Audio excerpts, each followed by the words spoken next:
So imagine this. You're looking at the enterprise landscape right now, right? And 78%, A massive number. yeah, 78% of European enterprises are planning to deploy AI agents within the next 18 months. Which is just a huge industry-altering wave. It really is. But here is the part that should honestly make your stomach drop. A staggering 69% of them are doing it without any governance frameworks in place. Like, nothing. Just hitting deploy and hoping for the best. Okay, let's unpack this. Yeah, I mean, it's a terrifying statistic when you really break down the mechanics of what these enterprises are actually doing. If you are a European CTO, a developer, or a business leader listening to this, you're intimately familiar with that immense pressure to innovate right now. Oh, absolutely. The market is basically screaming at you to adopt AI yesterday. Right, or your operating margins are obsolete tomorrow. But racing forward with autonomous systems without a structural safety net, that is the exact recipe for catastrophic systemic failures. And preventing that exact failure is our entire mission for this deep dive. Exactly. We're analyzing this deeply insightful framework published by AetherLink. They're a Dutch AI consulting firm, and we're focusing specifically on their AetherMIND strategy. Which is highly relevant right now. It really is. We're going to explore how you can successfully and safely scale AI agents across an enterprise. And to make this concrete, we're using the rapidly innovating city of Tampere, Finland, as our ultimate blueprint. Tampere's doing some fascinating stuff. They really are. But before we get deep into the deployment strategies, let's just do a quick jargon check. People throw the term AI agent around constantly. How is an agent fundamentally different from, like, the traditional software automation that businesses have been running for the last decade? Well, that is the most critical distinction we need to establish right out of the gate. Traditional automation is deterministic. It operates on a rigid, hard-coded script. Like an if-then statement. Exactly. If X happens, execute Y. It's incredibly fast and highly reliable, but it's fundamentally dumb. Right, it doesn't think. No, not at all. If a single variable changes, say a vendor changes the format of their invoice, the script breaks, and a human has to intervene and rewrite the code. Which, happens all the time. Constantly. An AI agent, however, acts as intelligent middleware. It doesn't just follow a set path. It can make autonomous decisions based on an understanding of intent. So it can orchestrate workflows across completely disconnected systems. Yeah, exactly.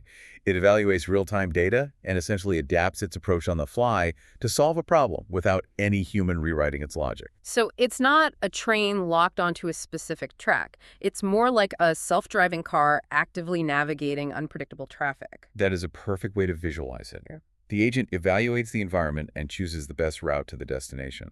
But that very autonomy, that ability to think and reroute, is exactly why deploying them without strict governance frameworks is so dangerous. Because autonomy without boundaries is exactly why companies are hitting a wall. And to see what happens when you try to scale this massive autonomy in the real world, we really have to look at what's happening in Tampere right now. Tampere is Finland's second largest metropolitan area. Right. And currently, it's an absolute hotbed for digital innovation. We're talking about over 1,200 tech companies clustered in one region. It's a massive concentration of talent. Yeah. The centerpiece of this boom is Tampere University's €20 million AI Champion project. They are actively deploying 100 AI agents across construction and building services engineering. And what's fascinating here is the underlying pressure driving this specific regional adoption. Yeah. You have to look at the regional pain points, which, frankly, map directly to universal enterprise pain points globally. Right, like why are these massive traditional construction and manufacturing firms suddenly so desperate for autonomous AI? Well, it boils down to three critical bottlenecks. First, severe data silos. Second, extreme labor constraints. Finland's unemployment rate is hovering near 7.2%, meaning there simply aren't enough skilled humans available to handle complex manual coordination work. Wow, yeah, that makes sense. And third, incredibly fragmented supply chains that span across the Nordics and the wider EU, requiring constant real-time adjustments. Let's hover on those data silos for a second, because every CTO listening knows this pain intimately. You have your core ERP system like SAP or NetSuite. You have project management happening in Asana, HR data living in Workday, and 50 different vendors using their own proprietary portals. Oh, it's a total nightmare. It really is. It's like having a team where everyone speaks a completely different language and they are all locked in different soundproof rooms. You literally have to slide a translated note under the door just to get a single routine purchase order approved. That's incredibly accurate. But I have to push back a bit here. Are these agents actually replacing these legacy systems? I mean, surely sitting a new autonomous AI agent on top of a 15-year-old fragmented SAP database is going to cause hallucination issues. Like, how does an agent actually synthesize the truth if the underlying data is a disorganized mess? That is the brilliant part of how these specific agents are architected. They do not require a pristine, unified database to function. Wait, really? I thought clean data was a prerequisite. It usually is for traditional AI models, but if you try to rip and replace an entire legacy ERP system to unify your data, you're looking at years of operational downtime and millions of euros in consulting fees. Yeah, nobody wants to do that. Right. So instead, these agents act as real-time semantic translators. They sit as a layer on top of the existing messy infrastructure. Okay, so they don't replace it. Exactly. When a supply chain disruption occurs, the agent queries the legacy ERP, the modern project management tool, and the external vendor portal simultaneously. All at once. Yes. It uses natural language processing to understand context. It recognizes that what your ancient AS400 system calls a supplier ID is the exact same entity that Asana calls a vendor code. Oh, I see. It bridges those incompatible data schemas instantly, on the fly. You got it. And by orchestrating this cross-system communication, McKinsey estimates companies can unlock 8 to 15% in structural cost savings. Just by avoiding that multi-year IT overhaul. Exactly, completely bypassing it. So it just reads the different languages, understands the core meaning behind the messy data, synthesizes the ground truth, and acts on it. That is an incredibly powerful capability. It is. But moving that fast brings its own massive risks. Right, because tearing down data silos, that quickly brings us to a massive glaring stop sign, the regulatory reality check. Yeah, the era of moving fast and breaking things is definitively over, particularly within the European Union. Moving fast and bypassing data silos is an operational dream, but doing it without a safety net is now legally and financially perilous. We really have to confront the reality of the EU AI Act. Which, as a reminder, became effective in August 2024 for high-risk use cases. And is moving toward full, uncompromising enforcement by 2026. Exactly. And we are not talking about a gentle slap on the wrist for non-compliance here. We are talking about punitive fines of up to 4% of a company's global revenue. Let's just pause and let that number sink in. 4% of global revenue for a multinational enterprise is not just a rounding error. That is an existential threat to the business. It absolutely is. The Finnish National Supervisory Authority for Data Protection is already issuing incredibly stringent guidance on how companies must prepare. Yeah, there is a specific quote in the AetherLink article from Constance Vandervlist that frames this tension perfectly. She states, "Deployment without governance frameworks is like building a structure without permits, technically possible, legally dangerous, operationally fragile." It's a fantastic analogy. But this raises a highly practical question for the listener who is trying to map this to their own operations. So where is the actual regulatory line drawn? That's the million-dollar question, or I guess the 4% of global revenue question. Right, like if an AI agent drafts a routine email to a vendor about a delayed shipment of lumber, is that suddenly a high-risk operation that requires a massive bureaucratic governance board? No, and this raises an important point about how the EU AI Act actually classifies operational risk. The regulation is not concerned with the underlying technology itself.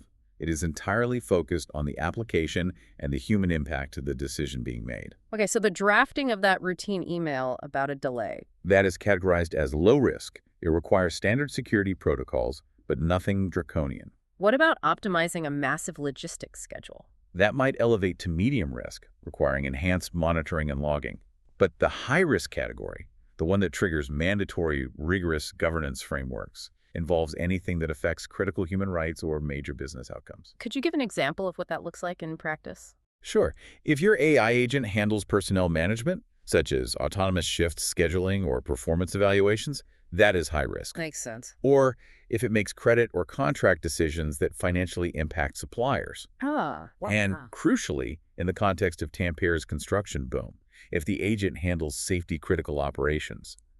things like autonomous site monitoring or predicting load-bearing equipment maintenance. So if an agent is making decisions in those specific arenas, comprehensive governance is not optional. It is a strict legal requirement. Exactly. And given that the fines are potentially catastrophic and the categorization of high risk is that strict, businesses have to figure out how to protect themselves while continuing to innovate. Because freezing up and doing nothing while your competitors figure out agentic AI is also a guaranteed way to lose market share. Precisely.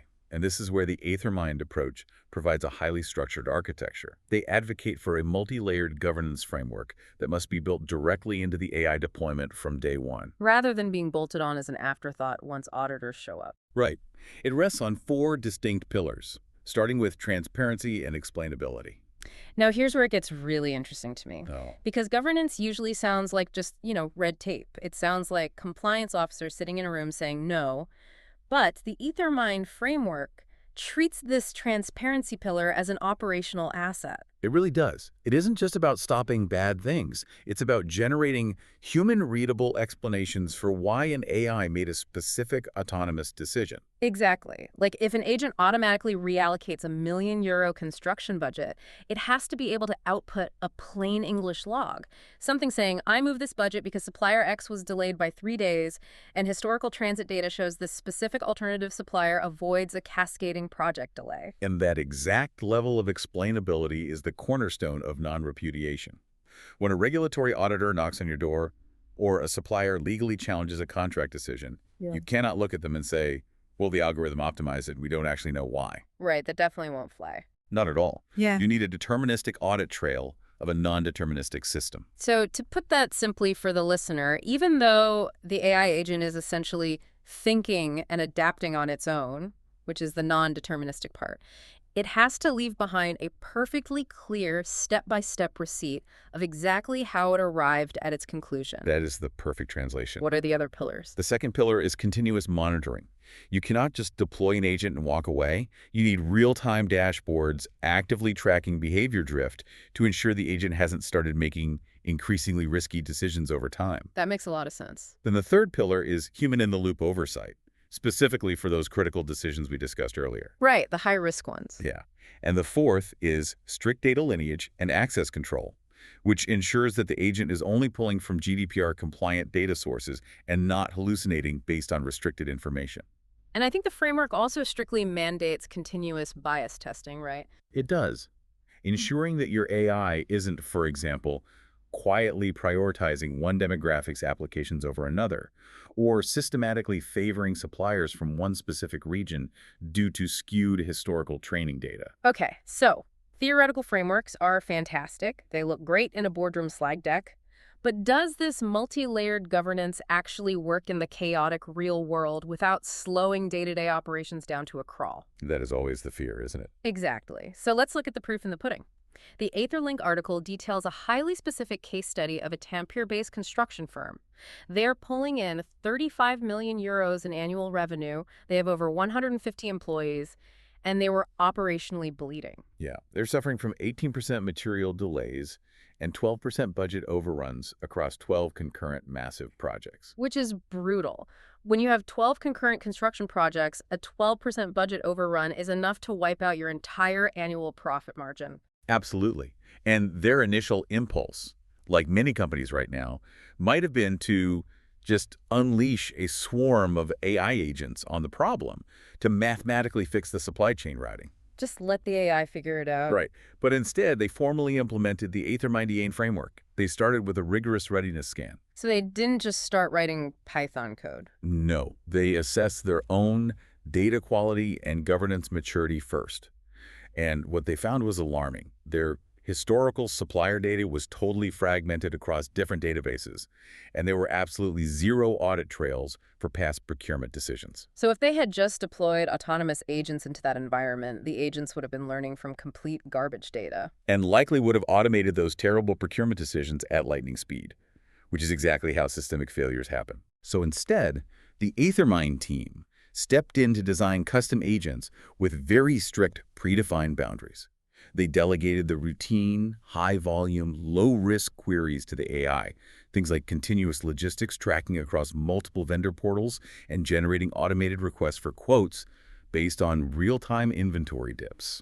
But, and this directly highlights the human-in-the-loop pillar, they explicitly kept the final material selection and all final contract approvals firmly in the hands of human procurement officers. Yes, exactly.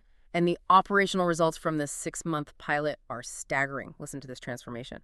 Their on-time material delivery jumped from 82% to 94%. That alone is huge. Right. But more impressively, their procurement decision cycle, which used to take 5 full days of manual back and forth, dropped to 18 hours. Incredible. And their supplier communication costs fell by 31%. And the best part, throughout this massive increase in speed, they had 0 compliance violations. They maintained a full GDPR and EU AI Act compliant audit trail the entire time. It's remarkable. It's like having an invisible, superhuman project manager who never sleeps, sitting between your database and your vendor, instantly translating the data, prepping all the complex paperwork, but absolutely refusing to hit send until a human supervisor signs the bottom line. And what is crucial for the listener to understand is the mechanism of why that cycle time dropped so dramatically from 5 days to 18 hours. It wasn't just because the AI types faster or sends emails quicker. What was it then? It is because the AI agent entirely eliminated the decision latency. In the old system, a human spent 4.5 days just cross-referencing the ERP system with the project management software, emailing vendors for updates, and building a spreadsheet. So much manual work. Right. The agent synthesizes that truth instantly across the silos, hands a clean, optimized recommendation to the human reviews the plain English log and approves it, and the agent instantly executes the downstream workflow. That is the sheer power of semantic integration paired with solid governance. So a single successful pilot is great. Getting 12 projects under control is fantastic for that 35 million euro firm. But how does the listener scale this across their entire European enterprise? Well, scaling is a completely different beast. I mean, if you are a massive logistics company and you eventually have 500 agents running simultaneously, you obviously can't manually monitor every single human-in-the-loop interaction. No, you can't. This is the critical transition from an isolated pilot to true enterprise scale. And it is precisely where most companies fail. They just break down. Yeah, they build a brilliant proof of concept in a sandbox, and then it completely shatters under the weight of enterprise complexity and regulatory scrutiny. That's how do you avoid that? The AetherMIND roadmap breaks this scaling process down into 4 distinct, non-negotiable phases. Phase 1 is readiness and strategy, which occupies roughly weeks 1 through 6. Okay. This is your comprehensive data quality assessment and establishing your compliance baseline. Then phase 2 is governance framework design, which runs through weeks 7 to 14. Wait, I have to interrupt there. So you are spending up to 14 weeks designing the governance framework and strategy before you even write a single line of agent code. Absolutely. Because phase 2 is where you establish your escalation procedures, your risk thresholds, and your audit logging standards. Okay. If you build the agent first, you cannot retrofit those fundamental governance mechanics later. It just doesn't work. Right. You can't just slap a permit on a building after the foundation is poured wrong. Exactly.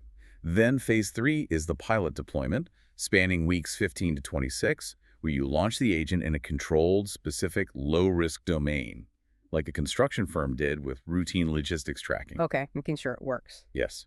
And finally, phase 4 is scaling and operations, which is month 7 and beyond, where you begin deploying agents across broader business units. It's a highly structured timeline. I mean, it forces an organization to slow down initially in order to speed up massively and safely later. And if we connect this to the bigger picture, scaling requires deep organizational alignment, not just rapid software deployment. It's not just an IT problem. Not at all. You cannot treat AI agents as purely an IT initiative. If you hand this entirely to your developers and tell them to figure it out, it will fail. Because they need business context. Right. Enterprises must establish a cross-functional AI governance board. This means C-level oversight, ensuring that agent behavior aligns with corporate strategy and that risk ownership is clearly defined.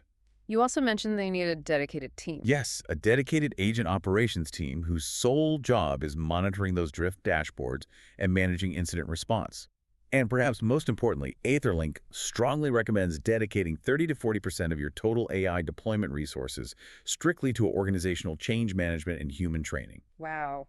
If you are listening to this right now and actively planning your Q3 or Q4 budgets, that number should stop you in your tracks, 30 to 40%. Almost half of your entire AI budget shouldn't be going to cloud compute, API calls, or developer hours. It should be going to retraining your human workforce. It is an immense allocation, but it is entirely necessary because you are fundamentally changing the nature of how your employees work on a daily basis. Yeah, their jobs are totally different. Exactly. Your procurement team, for example, is no longer spending their days hunting for data across 5 systems. They are now tasked with interpreting complex AI recommendations and managing rare edge cases. Which is a very different skill set. If those employees do not trust the AI, or if they do not deeply understand the governance boundaries, they will simply circumvent the system. They'll just go back to their manual spreadsheets. They will, and your expensive compliant audit trail instantly falls apart. Human trust is the ultimate breaking point for scaling autonomous systems. Okay, we have covered a massive amount of ground here, traversing from the raw innovation boom happening in Tampere all the way through the strict impending realities of the EU AI Act and deep into the mechanics of the AetherMIND enterprise scaling roadmap. We really have. So what does this all mean? Like, if you are a European business leader, CTO, or developer listening right now, what is the ultimate takeaway you need to bring to your next executive board meeting? No. For me, my number one takeaway is a complete fundamental reframe of legacy tech debt. Fragmented data systems and operational silos do not have to be a death sentence anymore. Right. You don't need to endure an agonizing 5-year ERP consolidation project before you can begin to innovate. When paired with agentic AI acting as an intelligent semantic middleware, those messy data silos actually become a competitive advantage. You are enabling real-time cross-system orchestration right now, today, leveraging the exact messy data environment you already possess. That is a highly pragmatic operational takeaway. For me, my number one takeaway centers entirely on the organizational regulatory mindset. Which is critical. Leaders have to stop viewing EU AI Act compliance as bureaucratic red tape meant to stifle their progress. It is not a barrier to innovation. It is the foundational infrastructure that enables you to scale safely in a complex world. Yeah, it's not just compliance for the sake of compliance. Exactly. Think of it like the brakes on a Formula One race car. Engineers don't put massive high-performance brakes on a race car so the driver can go slowly. They put those brakes on so the driver has the confidence to drive incredibly fast without crashing into the Well, wall. that's a brilliant way to put it. Building transparency, deterministic audit trails, and strict human oversight into your agent architecture from day one prevents catastrophic regulatory exposure down the line. It makes your automated systems inherently trustworthy, both to your internal teams who have to use them and to the external auditors who will eventually review them. I absolutely love that race car analogy. It perfectly captures the essential tension between the raw speed of innovation we are seeing in places like Tampere and the absolute non-negotiable necessity of the AetherMIND governance structures. Definitely. It has been a genuinely fascinating journey through the hidden mechanics of enterprise AI scaling. But I want to leave you, the listener, with one final, slightly uncomfortable thought to chew on as you evaluate your own internal systems and your readiness for this massive shift. Always good to leave them thinking. Exactly. If an autonomous AI agent makes a brilliant, entirely independent, multi-million euro saving decision for your business tomorrow, could you explain to an auditor exactly how it arrived at that conclusion? And more importantly, when the dust finally settles and the profits are counted, who actually owns the legal responsibility for that outcome? Good question. For more AI insights, visit etherlink.ai.